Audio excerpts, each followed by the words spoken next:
મિત્રો, આપણો આજનો નવો ટોપિક છે સમગુણોત્તર મધ્યક જીઓમેટ્રિક મીન જીએમ. જો પહેલા આપણે એરિથમેટિક મીન બરાબર, સમાંતર શ્રેણી એમાં સમાંતર મધ્યક, હવે સમગુણોત્તર શ્રેણી એમાં અંદર સમગુણોત્તર મધ્યક જીઓમેટ્રિક મીન. આના વિશે આજે આપણે ભણવાનું. જો સમાંતર મધ્યક યાદ કરો કે એબીસી સમાંતર શ્રેણીમાં હોય તો બી એ અને સી નો શું છે? સમાંતર મધ્યક છે. તો સિમિલરલી એબીસી એ સમગુણોત્તર શ્રેણીમાં હોય તો બી છે એ અને સી નો શું કહેવાય? તો કે સમગુણોત્તર મધ્યક. બરાબર. અને આપણે એને લખીએ b² બરાબર ac. તો b કઈ રીતે મળે? તો કે √ac. બરાબર, બે બાજુ મેં વર્ગમૂળ કર્યું એટલે કે b બરાબર વર્ગમૂળમાં ac. તો કોઈ પણ બે સંખ્યા એટલે કે a અને c નો સમગુણોત્તર મધ્યક શું થશે? તો કે b. ઓકે, જ્યારે abc કેમાં હોય? gp માં હોય. એવી જ રીતે કોઈ પણ બે સંખ્યાનો સમગુણોત્તર મધ્યક કાઢવો છે તો આપણે કહી શકીએ કે સમગુણોત્તર મધ્યકને આપણે g નામ આપીએ છીએ, કેપિટલ G વડે. સમાંતર મધ્યકને આપણે કેપિટલ A વડે નામ આપીએ. બરાબર. તો g બરાબર વર્ગમૂળમાં ab. કોઈ પણ બે સંખ્યાનો સમાંતર મધ્યક કેમ નીકળશે? તો કે વર્ગમૂળમાં ab. બરાબર. અને આમ પણ લખી શકીએ આપણે કે a ગુણ્યા b એની 1/2 ઘાત. બરાબર. તો હવે માનો કે બે થી વધારે સંખ્યાઓનો સમગુણોત્તર મધ્યક કાઢવો છે મારે, તો કઈ રીતે નીકળશે? તો માનો કે a1 a2 a3 an એનો સમગુણોત્તર મધ્યક કાઢવો છે. તો આપણે શું કરશું? જો યાદ રાખજો, સમાંતર મધ્યકમાં આપણે એવું કરતા કે બધાનો સરવાળો ભાગ્યા n. બરાબર, એટલે એનો સમાંતર મધ્યક નીકળી જતો. તો સમગુણોત્તર મધ્યકમાં આપણે કઈ રીતે કરશું? તો કે બધાનો ગુણાકાર બરાબર એની ઘાતમાં 1/n જેટલા પદ હોય એટલા. બરાબર. જો અહીંયા બે હતા તો બે પદનો ગુણાકાર એની ઘાત 1/2. અહીંયા ત્રણ પદ હોય તો ત્રણ પદનો ગુણાકાર ઘાત 1/3. 10 પદ હોય તો 10 પદનો ગુણાકાર ઘાત 1/10 1/10. રેડી? તો ઈ જે એનું સાદુરૂપ આવે ઈ શું મળશે? એનો જીઓમેટ્રિક મીન એટલે કે સમગુણોત્તર મધ્યક. બરાબર. તો આ કેટલા નંબર માટેની વાત થઈ? n નંબર માટેની. ઘાત કેટલી? 1/n. બરાબર. બહુ અગત્યનો ટોપિક. મેં તમને કીધું હતું કે જ્યારે am gm અને hm ત્રણે ત્રણ સાથે આવશે ત્યારે બહુ એક અગત્યનો ટોપિક નીકળશે. એટલે એના બીજો નંબરની અગત્યની વસ્તુ gm. આના પછી આપણે hm ભણશું. ઓકે, ચાલો. હવે માનો કે a અને b ની વચ્ચે n સમગુણોત્તર મધ્યક ઉમેરવાના છે. જો સમાંતર મધ્યક ઉમેરતા એમાં પહેલા d મેળવતા, b - a ના છેદમાં n+1 આવું સૂત્ર હતું. પછી તો કે a + d a + 2d એટલે a1 a2 a3 એટલા મળી જતા આપણે. તો સિમિલરલી a અને b ની વચ્ચે મારે g1 થી લઈને gn સુધી n સમગુણોત્તર મધ્યક ઉમેરવા છે. બરાબર. સમગુણોત્તર મધ્યક ઉમેરવા એટલે શું? માનો કે આપણે એક લઈએ કે એક જે બે જગ્યા મૂકું છું અને 27 લખું છું, તો મારે અહીં બે સમગુણોત્તર મધ્યક ઉમેરવાના છે. તો એનો મતલબ શું થાય? તો કે એવી બે સંખ્યા ઉમેરીશ કે આખી GP બને. બરાબર. જેમ કે અહીંયા ઉમેરી દઈશ 3 અને 9. તો જુઓ જે 1 3 9 27 શું બને છે? GP બને છે. તો આવી વસ્તુ મારે જેટલા પણ અહીં કીધેલા છે આને આની વચ્ચે એ આપણે ઉમેરવાના છે. તો સૌથી પહેલા શું મેળવશું આપણે? એમાં આપણે d મેળવવા. બરાબર. સમાંતર મધ્યકમાં અહીંયા આપણે r મેળવશું. કઈ રીતે r મળે? જો r મળી જાય એટલે એને r વડે ગુણશું એટલે g1 મળશે. r વડે ગુણતા જશું. તો r મળશે તમને b/a. b ભાગ્યા a એની ઘાત કેટલી? તો કે 1/n+1. બરાબર. ઘાત જુઓ ખાસ યાદ રાખજો, 1/n+1. બરાબર. b/a ની ઘાત 1/n+1. ચાલો. તો પ્રથમ g1 કેમ મળશે? r તો મળી ગયો તો a ને r વડે ગુણો એટલે g1 મળી જાય. એને ફરી પાછા r વડે ગુણો એટલે ar² એટલે g2 મળી જાય. g3 બનશે ar3. g10 શું મળશે? તો કે ar10. g20 શું મળશે? તો કે ar20. તો gn શું મળશે? તો કે ar(n). બરાબર. આ ખાસ યાદ રાખજો, જનરલ જે આપણું સમગુણોત્તર શ્રેણીનું સૂત્ર છે એમાં ar ની n-1 ઘાત આવે, જ્યારે ar ની n ઘાત આવશે. ઓકે, તો ખાસ એટલી વસ્તુ સમજવાની છે કે કોઈ પણ બે સંખ્યાનો સમગુણોત્તર મધ્યક એટલે બે નો વર્ગમૂળ, ગુણાકારનું વર્ગમૂળ. n સંખ્યા હોય બે થી વધારે તો જેટલી પણ સંખ્યા હોય એનો ગુણાકાર અને એને 1/n ઘાત. ઓકે, જેટલી સંખ્યા હોય પ્રમાણે.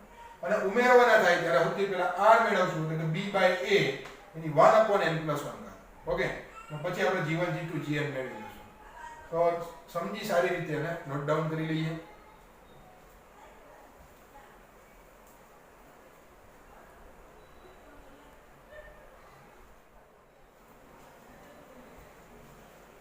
ઓકે, તો અહીંયા બે દાખલા આપેલા છે. 3 અને 81 ની વચ્ચે બે સંખ્યા ઉમેરો કે જેથી બનતી શ્રેણી સમગુણોત્તર હોય. બરાબર. મતલબમાં બે સમાંતર મધ્યક ઉમેરવાના છે 3 અને 81 ની વચ્ચે એટલે કે g1 અને g2. ચાલો તો આપણો a કેટલો છે તો કે 3 છે, b કેટલું છે 81 અને કેટલા ઉમેરવાના છે તો કે n બરાબર 2. બરાબર, જે ઉમેરવાના છે જેટલી સંખ્યામાં એને આપણે n કહીશું. તો સૌથી પહેલા આપણે મેળવશું r જેનું સૂત્ર છે b/a એની 1/n + 1 બરાબર. તો b કેટલો છે આપણી પાસે 81 ના છેદમાં 3 એની 1/2 + 1. તો કેટલી ઘાત થશે? તેથી r બરાબર 81 ભાગ્યા 3 એટલે કે 27 ની 1/3 ઘાત. તો 27 જે છે એ કોનું ઘન છે તો કે r બરાબર 3 નો ઘન છે. તો જુઓ અહીંયા 3 3 કેન્સલ થાય અને તેથી r કેટલો મળે આપણે 3 મળે. તો જો r મળી ગયો, હવે આપણે g1 અને g2 જ મેળવવાના છે. તો g1 બરાબર થશે ar. g1 બરાબર શું થાય તો કે a r. તો a જે આપણો છે એ છે 3 * 3 જવાબ આવશે 9. અને એવી જ રીતના g2 તો કે ar². બરાબર, તો શું થશે તો કે 3 * 3².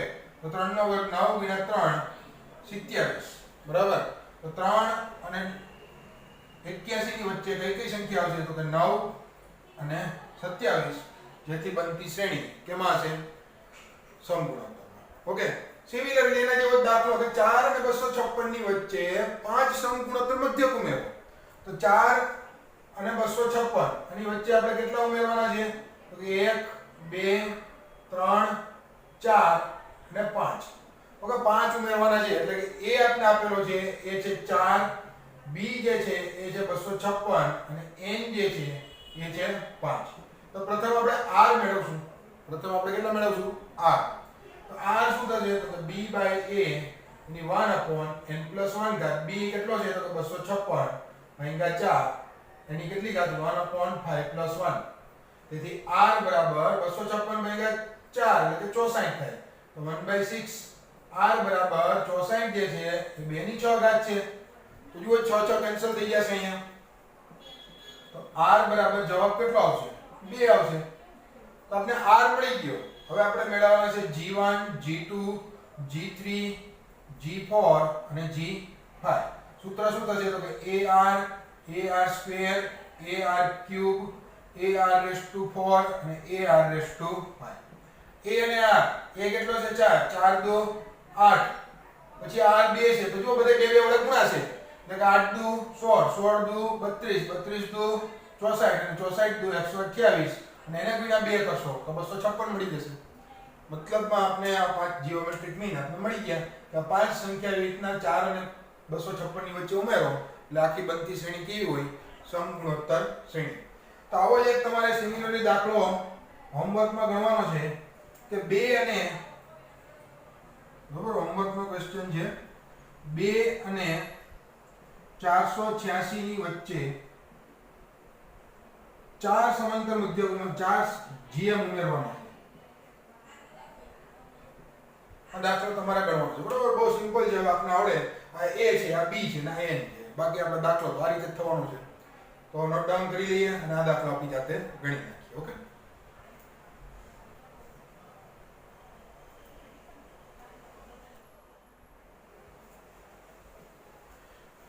Okay, next similar type question છે 4 અને 1/4 ની વચ્ચે 3 સમગુણોત્તર મધ્યકોનો ગુણાકાર મેળવો.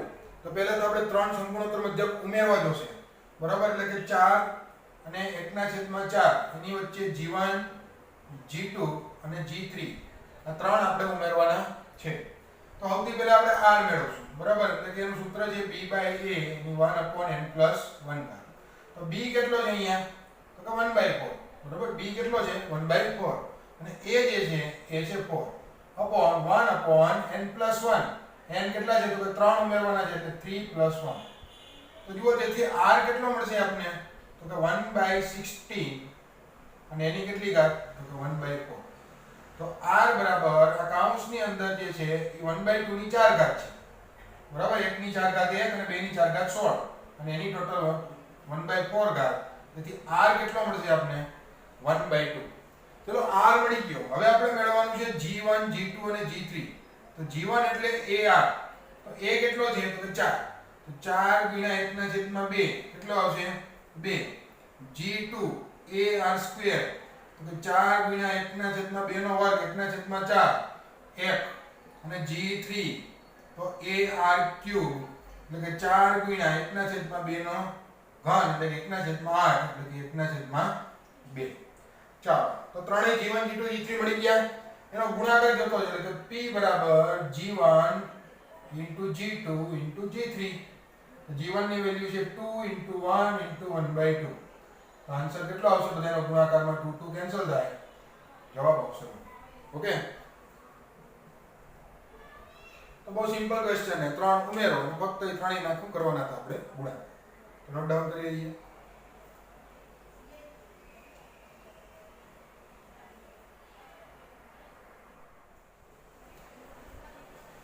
ઓકે, નેક્સ્ટ ક્વેશ્ચન છે થોડો અગત્યનો ક્વેશ્ચન. બે સંખ્યાઓનો સરવાળો તેમના સમગુણોત્તર મધ્યક કરતા 6 ગણો છે.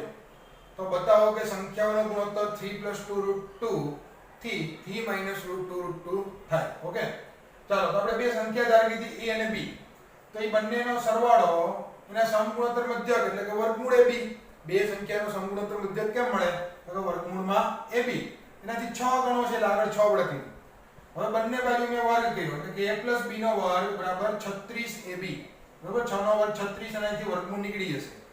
બીજી વસ્તુ કે વર્ગ કરીએ એટલે ખુલી જાય એટલે કે a² + 2ab + b² = 36ab. Next, હવે જો 36ab ના બાજુ લઈએ એટલે -34ab થઈ જાય. હવે જો મારે ગુણોત્તર એટલે a/b જોતું છે. a/b જોતું હોય એટલે મેં આને બધાને b વડે b² વડે ભાગી નાખ્યું. જુઓ, b² વડે ભાગો એટલે a² / b². આ ab/b² અને b²/b². તો આ a/b નો વર્ગ છે. એવી જ રીતના bb કેન્સલ થાય તો 34 આ a/b છે +1 બરાબર 0. તો જુઓ જો ક્યાંક ક્યાંક આપણે a/b જેવું સ્વરૂપ મળવા માંડ્યું છે. કારણ કે આપણે a ના છેદમાં b નો ગુણોત્તર જોઈએ છે, બંને સંખ્યાનો ગુણોત્તર. હવે a/b બરાબર સમજ માટે અત્યારે મેં t લઈ લીધું. તો આ થઈ જશે t² - 34t + 1 = 0. તો આ એક પ્રકારનું દ્વિઘાત સમીકરણ થઈ ગયું. બરાબર, દ્વિઘાત સમીકરણનો ઉકેલ શું હોય? તો કે -b ± વર્ગમૂળમાં b² - 4ac ના છેદમાં 2a. એમાં બે b એટલે કેટલા થશે? તો કે -34. a એટલે 1 અને c એટલે પણ 1. બરાબર, એ બધી કિંમત આપણે મૂકી દીધી. -34 ± -34 નો વર્ગ -4 * 1 * 2 * 1. આ +34 થઈ જશે ± આનું જે સાદુરૂપ આપશો તમે, બરાબર, એનું સાદુરૂપ આપશો એટલે 24 વર્ગમૂળ 2 થશે. બરાબર, કેટલા થશે? 24 વર્ગમૂળ 2 છેદમાં 2. તો આની જવાબ મળ્યો 17 ± 24 / 2 એટલે કે 12 વર્ગમૂળ 2. એટલે કે a/b 17 ± 12 વર્ગમૂળ 2. પણ જુઓ એવો જવાબ નથી. a/b a અને b નો ગુણોત્તર આવો નથી. a અને b નો ગુણોત્તર કેવો છે? તો કે 3 + 2√2 ના છેદમાં 3 - 2√2. તો આને હું થોડું કન્વર્ટ કરું, આના જેવું બની જશે. જુઓ, કન્વર્ટ કરું એટલે કે છેદની કરણી લઉં. 3 + 2√2 3 + 2√2 વડે મેં ગુણાકાર અને ભાગાકાર કર્યો. આને હું કમ્પેર કરવા માટે આની સાથે આને થોડું સાદુરૂપ આપું છું. બરાબર, તો ઉપરનો ગુણાકાર કેમ થાય? પહેલા સાથે પહેલું એટલે 3 તેરી 9, પહેલા સાથે બીજું 3 દુ 6 વર્ગમૂળ 2, બીજા સાથે પહેલું એટલે કે 6 વર્ગમૂળ 2 અને બીજા સાથે બીજું તો કે 2 વર્ગમૂળ 2 ગુણ્યા 2 વર્ગમૂળ 2 એટલે 8 થાય. તો +8 છેદમાં a - b a + b. બરાબર, a વર્ગ ઓછા b વર્ગ, પહેલા પદનો વર્ગ ઓછા બીજા પદનો વર્ગ. તો 3 નો વર્ગ 9 ઓછા 2 વર્ગમૂળ 2 નો વર્ગ 8. આ તો 1 થઈ જશે એટલે છેદનું કોઈ મહત્વ નથી. તો 9 ને 8 17, 6 ને 6 12 વર્ગમૂળ 2. જુઓ જે આ બે કિંમત પર એક કિંમત આની એ મેચ થાય છે. તો કે યસ, તો a/b ની કિંમત શું હોઈ શકે? તો કે 3 + 2√2 ના છેદમાં 3 - 2√2 હોઈ શકે. બરાબર, કારણ કે આનો સાદુરૂપ આ છે અને એ કિંમત ઓલરેડી a/b છે. તો આવી રીતના આપણે સાબિત કર્યું કે a/b બરાબર 3 + 2√2 ના છેદમાં 3 - 2√2 થાય. તો સારી રીતે એકવાર જોઈને સમજી અને આપણે પછી નોટ ડાઉન કરી લઈએ. ઓકે,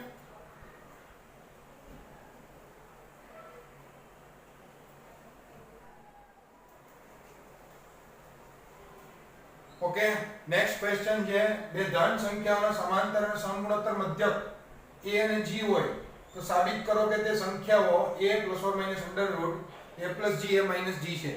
જો બહુ અગત્યનો દાખલો છે. આ જનરલ ફોર્મમાં દાખલો છે. તમને એમ પણ કહી શકે કે સમાંતર મધ્યક અને સમગુણોત્તર મધ્યક 10 અને 5 છે, 20 અને 10 છે, આવું કોઈ પણ આપી શકે. તો આપણે જનરલ ફોર્મમાં ગણશું, પછી માનો કે કોઈ સંખ્યા આપેલી છે તો એ જ વસ્તુ તમે a અને g ની જગ્યાએ મૂકી દો તો ડાયરેક્ટ તમને સંખ્યાઓ મળી જાય. ઓકે, ચાલો તો આપણે જોઈએ કે સમાંતર મધ્યક કેમ થાય બે સંખ્યાનો? તો કે a + b/2. બરોબર, બે સંખ્યા આપણે a અને b લઈ લીધી.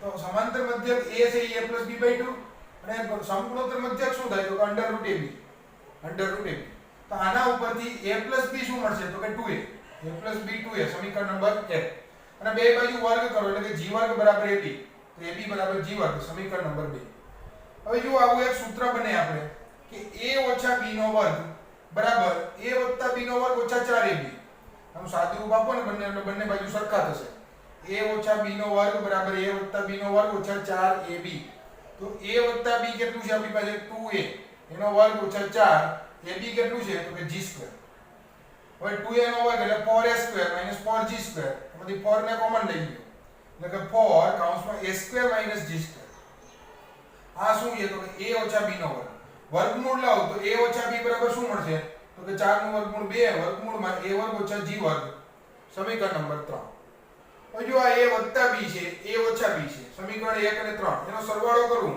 સમીકરણ 1 વત્તા 3 કરતા શું થાય a વત્તા a 2a b અને b કેન્સલ થઈ જશે અને આ બેનો સરવાળો 2a + 2 √a² - g² તો બંનેની બાજુથી 2 2 2 કેન્સલ કરી દો તો સ્મોલ a કેટલો મળશે તો કેપિટલ A + અંડરરૂટમાં a² - g² ના બે ભાગ પડે a - g a + g similarly જેમ સરવાળો કર્યો એમ બાદબાકી કરીએ 1 અને 3 નો સમીકરણ નંબર 1 અને 3 ની બાદબાકી કરો a - a cancel b - b 2b અને 2a - 2 √a² - g² again 2 2 2 cancel અને અંડરરૂટમાંથી a² - g² છે a - g a + g લખી શકાય યસ તો b શું મળ્યો તો કે a - અંડરરૂટમાં a - g a + g તો જુઓ જે બંને સંખ્યા શું મળી તો કે a + અંડરરૂટ a - અંડરરૂટ તો જે આપણે જરૂરિયાત હતી એ મળી ગઈ કે તે સંખ્યાઓ a ± અંડરરૂટમાં a - g a + g છે હવે જો મેં તમને કીધું એમ આની જગ્યાએ એમ કીધું હોય